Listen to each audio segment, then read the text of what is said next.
നാശം പിടിച്ചൊരു ജന്മം. എന്തിനാ ഇങ്ങനെ ഒരു ജീവിതം? വല്ലയിടത്തും പോയി മരിച്ചാ മതി എനിക്ക്. ആർക്കും ആരോടും ഒരു സ്നേഹവും ഇല്ല. അന്യോന്യം ചതി, വഞ്ചന, അത് തന്നെ.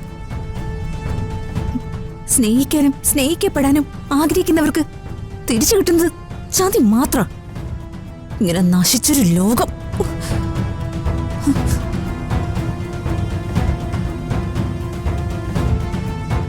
ആരോടെ ദേഷ്യപ്പെടുന്നത്? എന്നോട് എന്നോട് തന്നെ.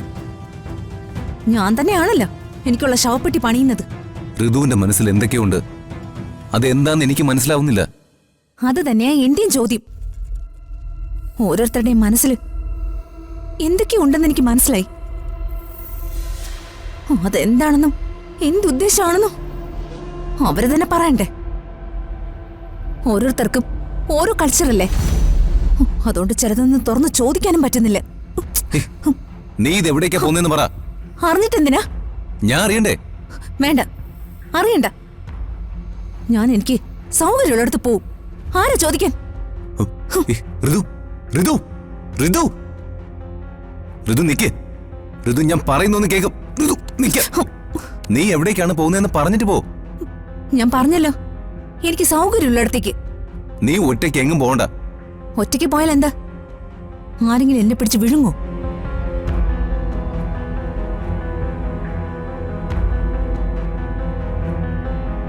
ഈ വീട്ടിലുള്ളതിനേക്കാൾ കൂടുതൽ ദുഷ്ടന്മാരൊന്നും പുറത്തില്ല.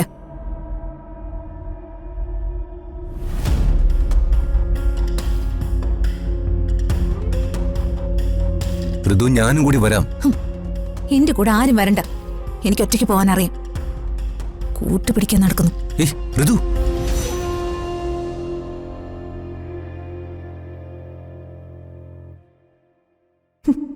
സ്വർഗം എത്ര പെട്ടെന്ന് നരകമായത്.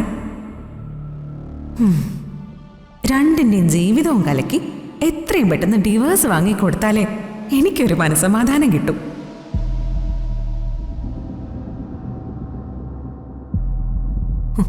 പരസ്യമായ ഇവൻ എന്നെ തല്ലിയത്, അതിനൊരു ചെറിയ പ്രതികാരം.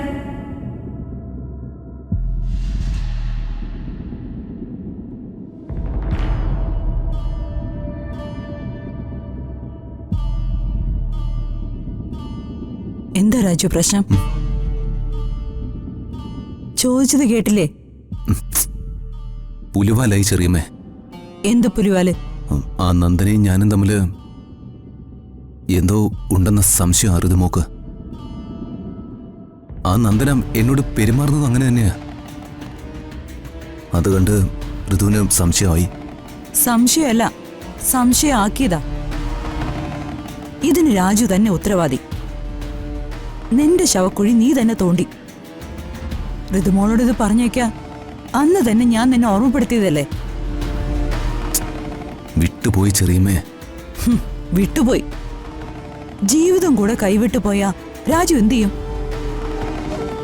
ഇത്തരം കാര്യങ്ങള് അതൊരു ചെറിയ കാര്യമാണെങ്കിലും ഭാര്യ ഭർത്താവിനോടും ഭർത്താവ് ഭാര്യയോടും പറഞ്ഞിരിക്കണം.